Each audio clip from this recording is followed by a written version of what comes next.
ये इक्वेशन पहले कभी आपने स्टडी की है, that C is equals to 1/√ऑफ म्यू नॉट एप्सिलॉन नॉट, ठीक।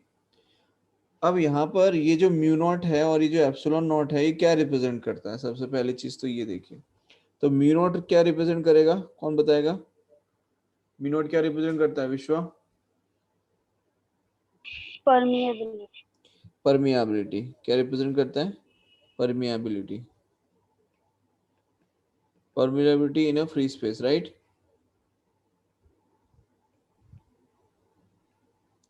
अच्छा, और ये एप्सिलॉन नॉट क्या रिप्रेजेंट करता है शान?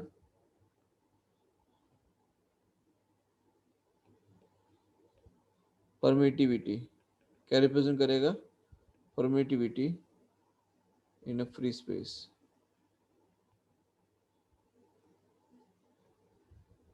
बोलो, क्लियर है यहाँ तक? म्यू नॉट की जो वैल्यू है वो कितनी होती है, कौन बताएगा? प्रिया, म्यू नॉट का वैल्यू क्या होता है? 4 pi into 10⁻⁻⁷। 4 pi into 10⁻⁻⁷। और एप्सिलॉन नॉट की?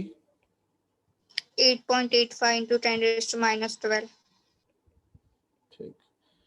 अब यहाँ पर आप एक चीज समझिए कि जब आप पुट करेंगे c इज इक्वल्स टू 1/√ऑफ mu naught epsilon naught, mu naught की वैल्यू जब आप पुट करेंगे 4 pi into 10⁻⁻⁷, और यहाँ पर आप पुट करेंगे 8.85 into 10⁻⁻12।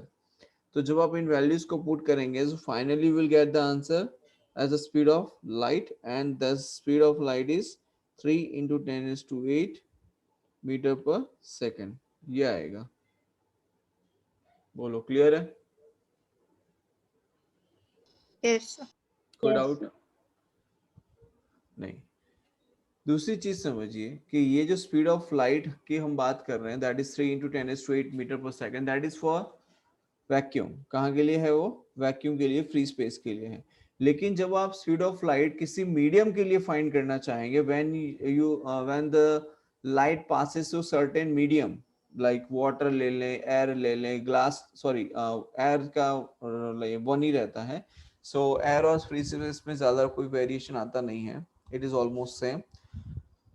बट यहाँ पर जब हम मीडियम की बात करेंगे तो लाइक वाटर हो गया, ग्लास हो गया, कैरोसिन हो गया, तो डिफरेंट डिफरेंट मीडियम में से जब लाइट पास होती है उस टाइम पे उसकी जो स्पीड ऑफ लाइट है इट गेट्स वेरिड, ठीक है। तो उसके लिए हम क्या लिखते हैं, that capacitor, sorry, the speed of light is represented by c equals to 1 by under root of permeability of any medium and epsilon naught of any medium, ठीक। ये हम क्या निकाल रहे हैं, स्पीड ऑफ लाइट इन है, speed of light in a medium,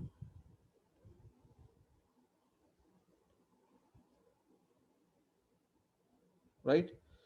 so capacitance, sorry, speed of light of any medium. तो आप जानते हैं कि हमने पहले स्टडी किया है दैट रिलेटिव परमिटिविटी को हम लिखते हैं epsilon by epsilon not, that mean permittivity in a medium by permittivity in a space. Similarly, permeability, relative permeability अगर हम लिखें तो हम लिख सकते हैं relative permeability के लिए permeability of any medium by permeability of a space, ठीक।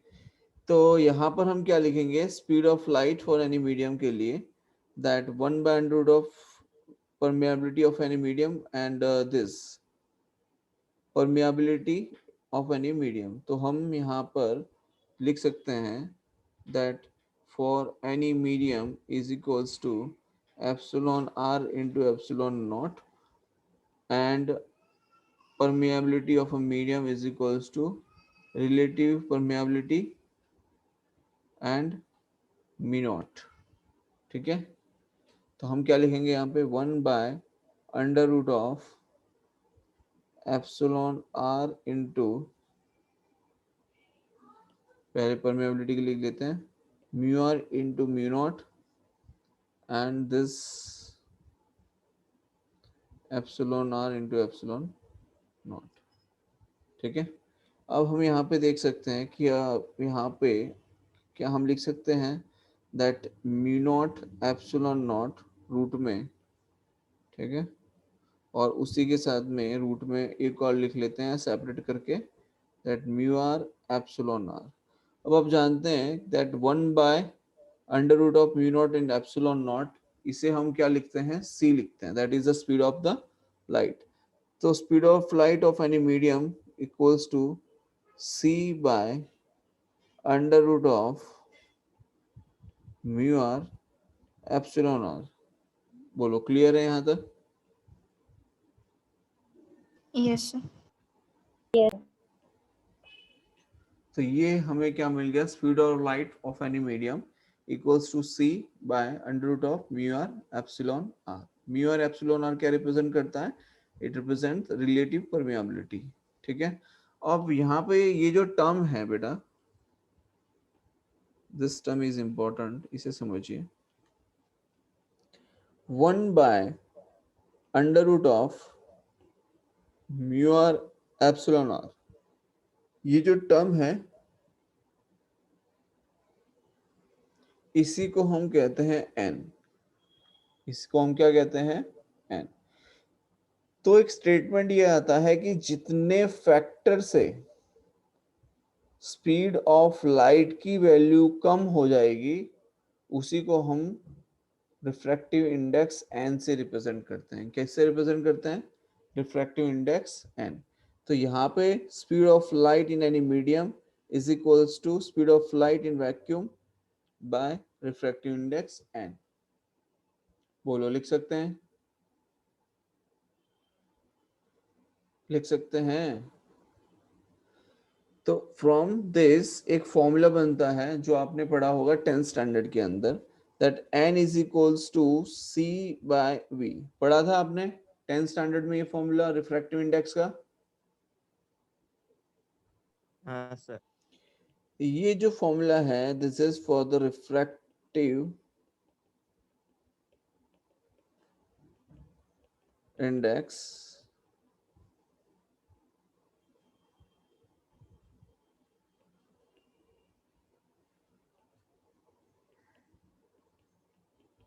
Refractive index n is equal to c by v। और ये जो c है that is of speed of light in vacuum और air by speed of light in a medium. ये क्या आ गया, आपका आ गया रिफ्रैक्टिव इंडेक्स। बोलो क्लियर है? Yes, sir. ठीक है, तो यही फॉर्मूला है जो हम लोग यूज टू स्टडी करते आ रहे हैं। और ये कहाँ से आता है ये आज आपको पता चल गया, that n is equal to c by v। जो v है that is the speed of light in any medium, और उसका फॉर्मूला हमने पहले ही डिराइव किया, ठीक।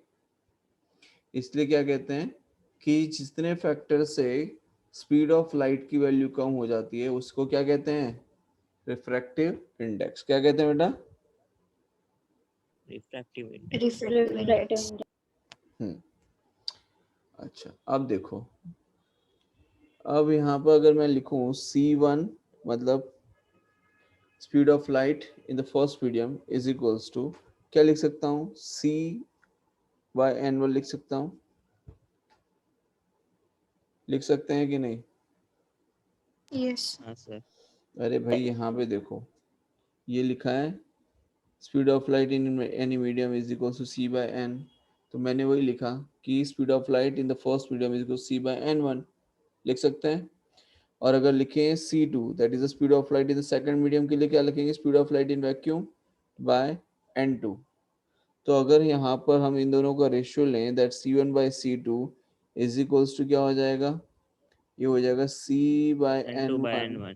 Bye And c by n2। बोलो, तो यहाँ पे c1 बाय c2 क्या हो जाएगा, c1 बाय c2 हो जाएगा n2 बाय n1। क्या हो जाएगा n2/n1, ठीक है। और ये जो c1/c2 लिखा है हमने, that is the speed of light in any medium, right. तो यहाँ पर हम लिख सकते हैं क्या, v1/v2, इक्वेट कर सकते हैं ना भाई, वही हाँ तो सर। हुआ v1v2। बोलो कोई दिक्कत यहाँ तक? No, sir. पक्का?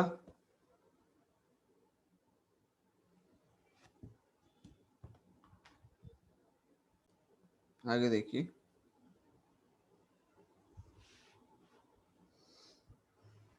अब ये जो फिनोमिना हमने पढ़ा, that v1/v2 is equals to n2/n1, yes v1 is equals to c/n1, v2 is equals to c/n2, right. तो जैसे कि अगर हम ये कहें कि find the refractive index of like, मैं ये कहूँ the speed of light, that speed of light in a medium is 2 into 10 raised to 8 meter per second, and speed of light in a vacuum is 3 into 10 raised to 8 meter per second. So find the refractive index of the medium. क्या पूछा जा रहा है? Find the refractive index of a medium. बोलो क्या लिखेंगे?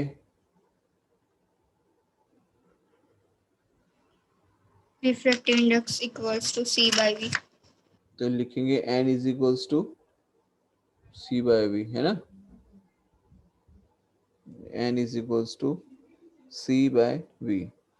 So speed of light in vacuum कितना given है, 3 into 10 raised to 8 गिवन है। Speed of light in medium कितना गिवन है, तो 2 into 10 raised to 8 मीटर पर सेकंड गिवन है। तो यहाँ पर आप देखिए ये हो जाएगा 1.5, तो रिफ्रैक्टिव इंडेक्स क्या आ जाएगा, 1.5 आ जाएगा। रिफ्रैक्टिव इंडेक्स क्या आ जाएगा? 1.5। 1.5. तो जब रिफ्रैक्टिव इंडेक्स 1.5 आएगा, ठीक है, अब मान लो आपसे पूछा जाए नेम द मीडियम, सपोज आपसे पूछा जाए कि ये जो मीडियम है जिसका रिफ्रैक्टिव इंडेक्स 1.5 है, वो मीडियम कौन सा है, तो आप क्या लिख के आएंगे? वाटर। थप्पड़ मारूंगा वाटर है। मैं, वाटर। ठीक है। ग्लास। दो ही तो हैं पढ़ने के लिए, और तो तीसरा कोई है ही नहीं, है ना। हाँ सर। बोलो विश्वा।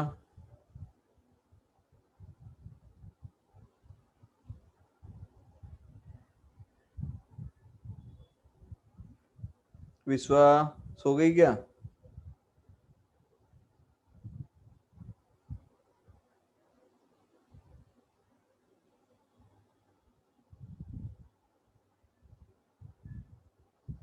ठीक, देखो आपको ये दो तो रिमेम्बर याद रखने ही रखने हैं कि रिफ्रैक्टिव इंडेक्स ऑफ वाटर की अगर हम बात करें तो वो है 1.33 या फिर 4/3, ठीक है।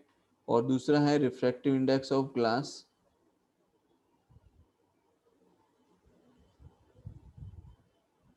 दैट इज 1.5 या 3/2, इस तरीके से दिया होता है नॉर्मली, ठीक है। एयर का रिफ्रैक्टिव इंडेक्स कितना होता है भाई? रिफ्रैक्टिव इंडेक्स ऑफ एयर क्या लिखते हैं? 1. 1। ओके, अगर आपसे पीछे के डिजिट्स गिवन होंगे तो ये होगा 1.003, ये ध्यान रखना, ठीक है। क्लियर है यहाँ तक? Yes, sir. Yes sir. यहाँ तक कोई डाउट नहीं है?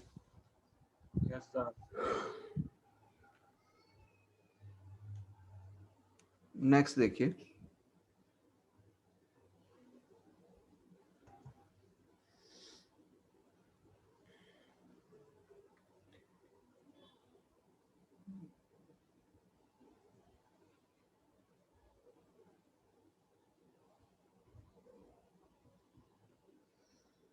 सपोज यहाँ पर हमने एक मीडियम कंसीडर कर लेते हैं, ठीक है।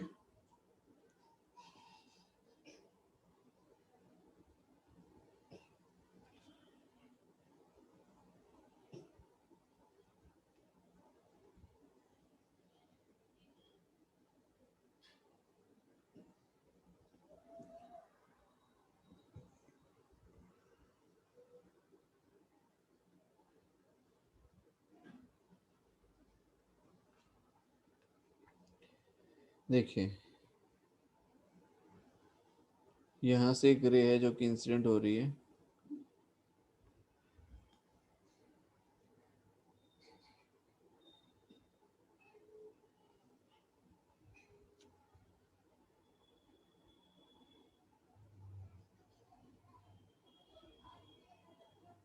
इस तरीके से, ठीक है।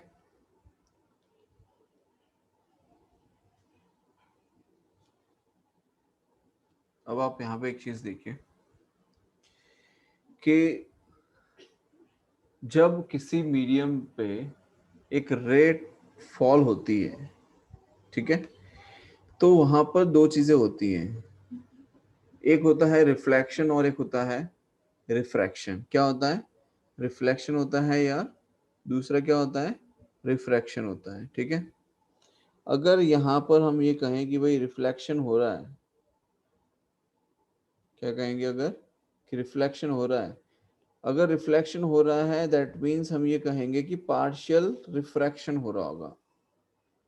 अगर यहाँ पर हम ये कहेंगे कि ये जो फिनोमेनन देखने को मिल रहा है दिस इज रिफ्लेक्शन, ठीक है, अगर ये रिफ्लेक्शन है तो ये क्या हो जाएगा?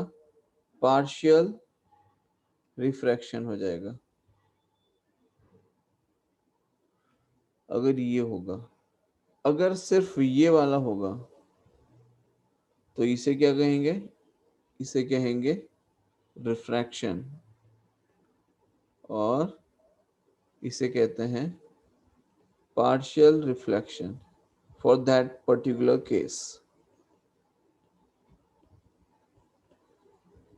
ठीक है। क्लियर है बेटा? अब यहाँ पर जब तो ये दोनों ट्रैवल, चीज एक ही, हाँ, तो दोनों चीज एक ही साथ होगी। दोनों चीजें एक साथ होती हैं, लेकिन होता क्या है कि कुछ केसेस के अंदर आपको रिफ्रैक्शन पार्शियल देखने को मिलता है। मतलब आप ये मान लो कि हम ये कह ही नहीं सकते कि रिफ्रैक्शन हो रहा है, ठीक है। अगर रिफ्लेक्शन रिफ्लेक्शन प्रॉपर हो रहा है तो रिफ्रैक्शन बहुत कम होगा, और अगर रिफ्रैक्शन हो रहा है तो रिफ्लेक्शन बहुत कम होगा। मतलब मेजॉरिटी टाइम अगर हम देखें, मतलब जो फिनोमिनन आप पर्टिकुलरली स्टडी करेंगे तो या तो रिफ्लेक्शन करते हैं या तो रिफ्रैक्शन करते हैं, दोनों एक साथ होता है, लेकिन एक अगर 99 है तो दूसरा 1 है, ऐसा होगा। आई बात समझ में? Yes sir. हाँ। अब यहाँ पर देखिए ये जो रिफ्रैक्टिव इंडेक्स है ये n1 हो गया और इसका रिफ्रैक्टिव इंडेक्स हमने ले लिया n2, ठीक। अब आप यहाँ पे देखिए कि इसकी जो स्पीड है वो हमने ले ली v1, वेवलेंथ ले ली λ1 और फ्रीक्वेंसी ले ली f1, ठीक है। यहाँ पर जो रे फॉल हो रही है उसका वेवलेंथ कितना है? λ1 है, स्पीड v1 है और फ्रीक्वेंसी f1। जब ये पार्शियल रिफ्रैक्शन होगा या रिफ्रैक्शन होगा, सपोज चलिए मान लेते हैं रिफ्रैक्शन होगा इन केस, तो रिफ्रैक्शन के केस के अंदर कौन सी चीज है जो चेंज होगी और कौन सी चीज है जो चेंज नहीं होगी?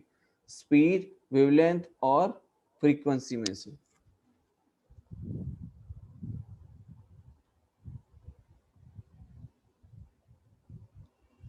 बताओ। तो स्पीड चेंज होगी, वेवलेंथ नहीं होगी और फ्रीक्वेंसी भी चेंज होगी। ओके, देखिए यहाँ पर जो आपकी जो स्पीड है वो v1 से चेंज होके v2 हो जाएगी। आपकी जो वेवलेंथ λ1 दिखाई दे रही है वो λ1 से λ2 हो जाएगी, और जो फ्रीक्वेंसी है वो f1 से f2 हो जाएगी। लेकिन यहाँ पर क्या होगा कि जो फ्रीक्वेंसी है वो सेम रहेगी।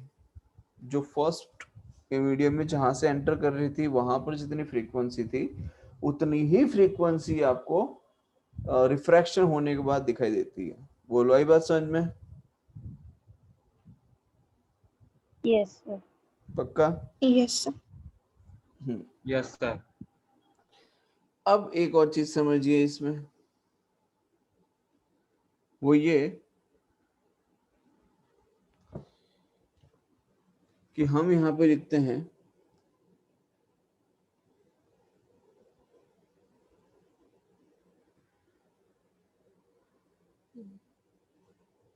V2 by lambda 2 is equals to V1 by lambda 1।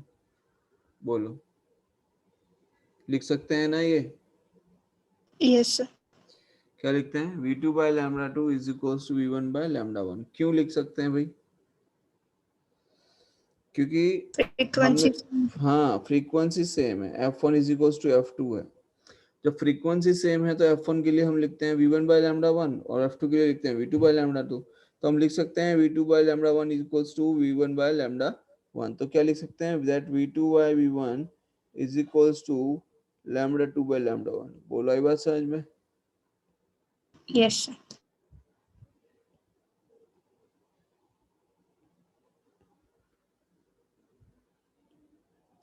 यहां से एक इक्वेशन बनती दिखाई दे रही होगी आपको, that V2 by V1 equals to lambda 2 by lambda 1 equals to N2 by N1 by N2। क्या लिखेंगे? N1 by N2। बोलो आई बात समझ में?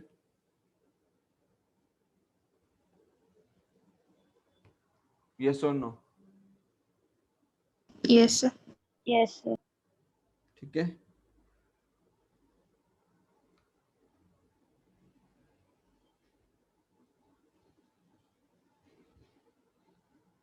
अब समझिए,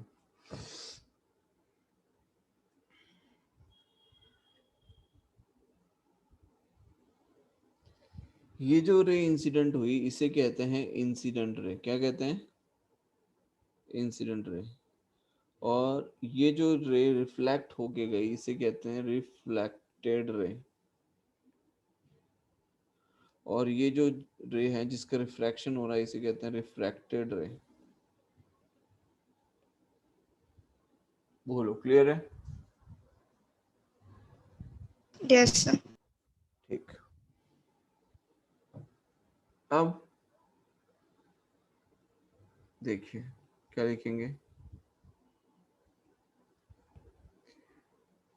When the light ray reflects back in the same medium, when the light ray reflects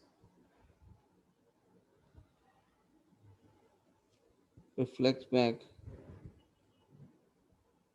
in the same medium,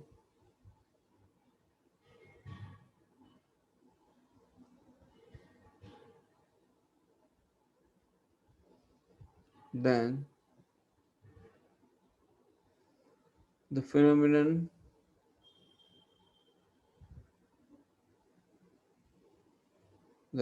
phenomenon of light ray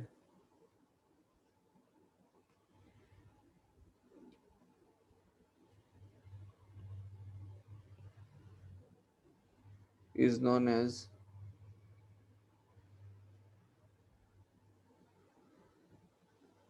reflection।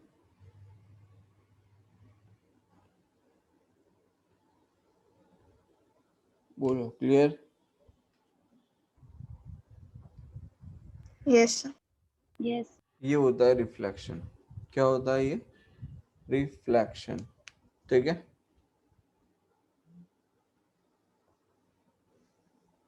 अब there are certain rules for that. तो क्या क्या रूल है वो देखिए। तो हम लिख सकते हैं law of reflection.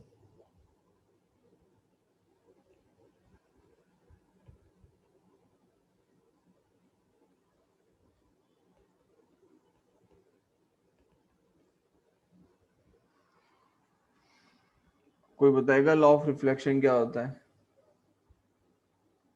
Angle of incident equals to angle of reflection.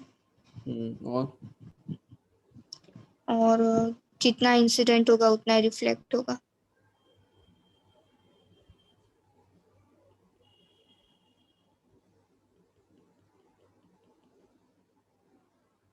Okay हाँ, तो मतलब इंसिडेंट रे और रिफ्लेक्टेड रे और नॉर्मल एक ही मतलब पॉइंट पे होगा। एक ही प्लेन में लाई करेगा। हाँ। ये सबसे इम्पोर्टेंट पॉइंट है। ठीक है, देखिए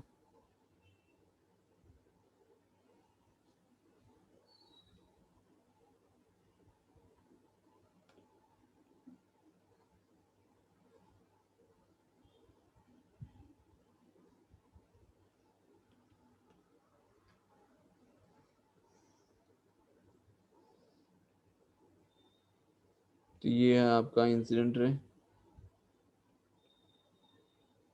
ये आपकी रिफ्लेक्टेड रे, ये एंगल ऑफ इंसिडेंस आई, ये एंगल ऑफ रिफ्रैक्शन आर। ठीक है, और यहाँ पर जो है सिल्वर कोटिंग किया हुआ है। क्या किया हुआ है? Silver coating.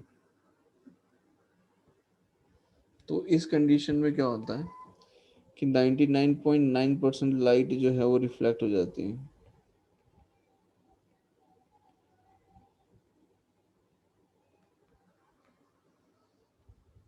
और दूसरा angle i is equals to angle r. ठीक है, तो क्या कहेंगे that incident ray, reflected ray and normal all lie in the same plane. ये जो है इसे हम नॉर्मल कहेंगे बेटा। ठीक है, तो क्या लिख सकते हैं कि इंसिडेंट रे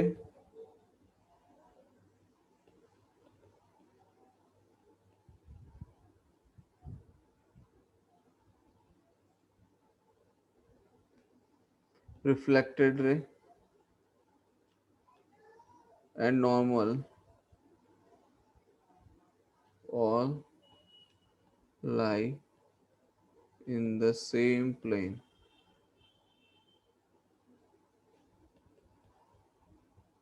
बोलो क्लियर है? यहाँ तक कोई डाउट है? No sir. ठीक है, 2 मिनट का टाइम लेके एक बार गो थ्रू कर लो इसको।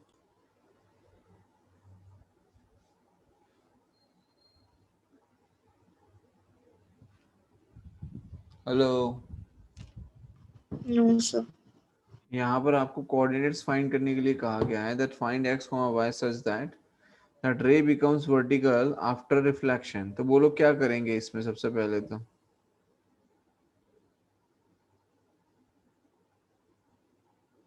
anyone has any idea about it?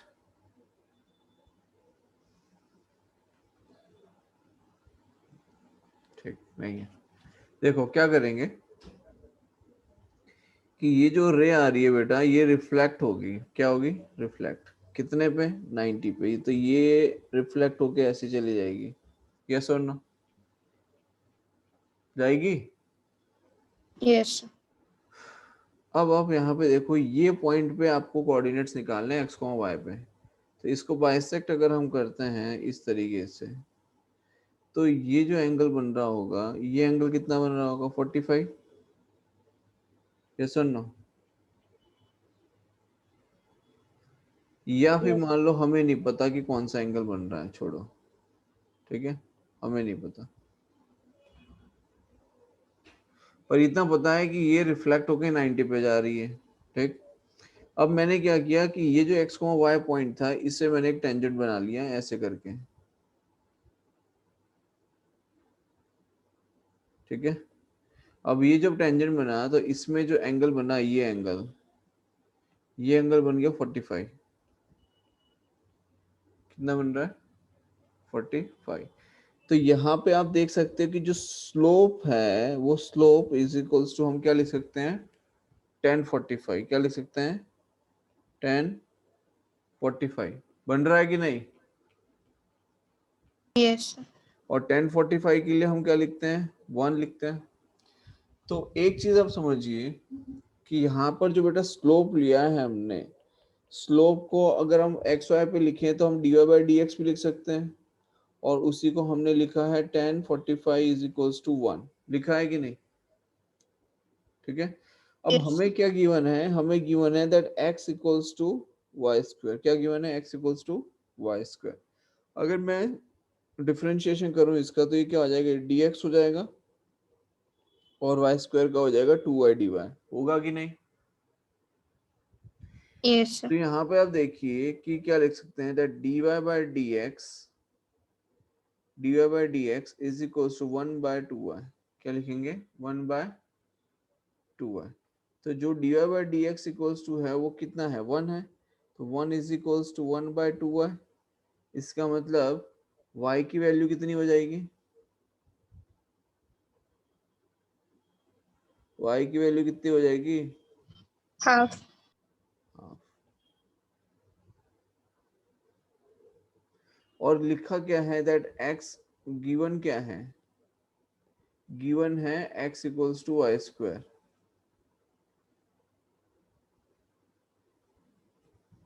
x equals to y square. ठीक है। तो हम क्या लिखेंगे? x इक्वल्स टू वाई का स्क्वायर मतलब 1/2 का होल स्क्वायर। तो 1/2 का होल स्क्वायर क्या हो जाएगा? 1/4 हो जाएगा। ये क्या हो जाएगा? 1/4। तो x comma y equals to, x की वैल्यू कितनी है? 1/4 और y की वैल्यू कितनी है? 1/2। तो कोऑर्डिनेट्स आ गए हमारे पास में। यस और नो? Yes, sir. बोलो, कोई दिक्कत? Sir, last track करना ना. क्या? Last. ये वाले स्लाइड हो गया sir. बोलो, क्लियर है यहाँ तक?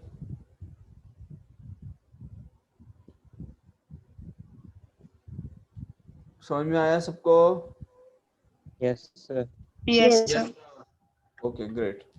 आगे देखिए।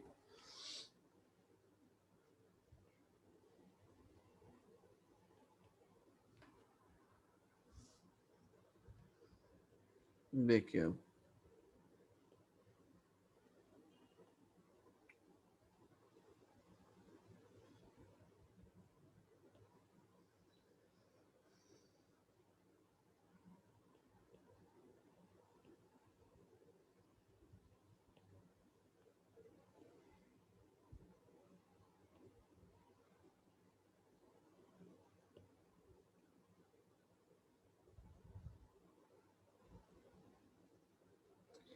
अब देखिए, यहाँ पर एक रे आई और ये रे यहाँ पे आके कुछ इस तरीके से टकराएगी, इस तरीके से। ठीक है। और ये है अंदर की तरफ से कोटेड किया हुआ है कुछ इस तरीके से।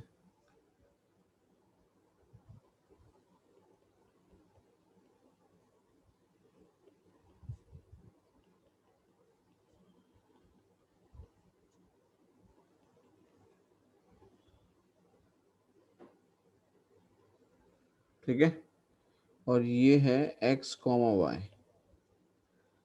तो आपसे पूछा जा रहा है फाइंड, और ये हो गया आपका 0 0।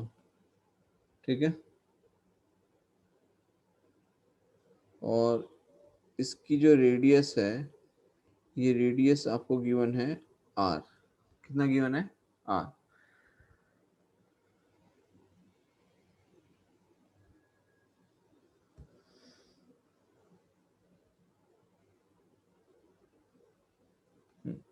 अब आपसे पूछा जा रहा है that find x comma Y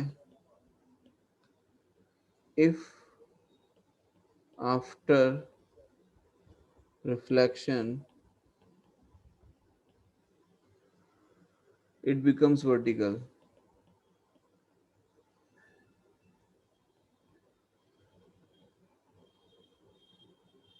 बोलो, कर सकते हो? हाँ भाई, x comma y if after reflection it becomes vertical। अब निकाल सकते हो कोऑर्डिनेट?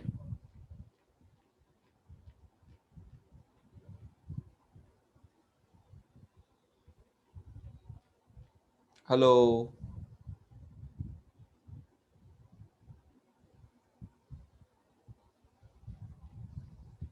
शान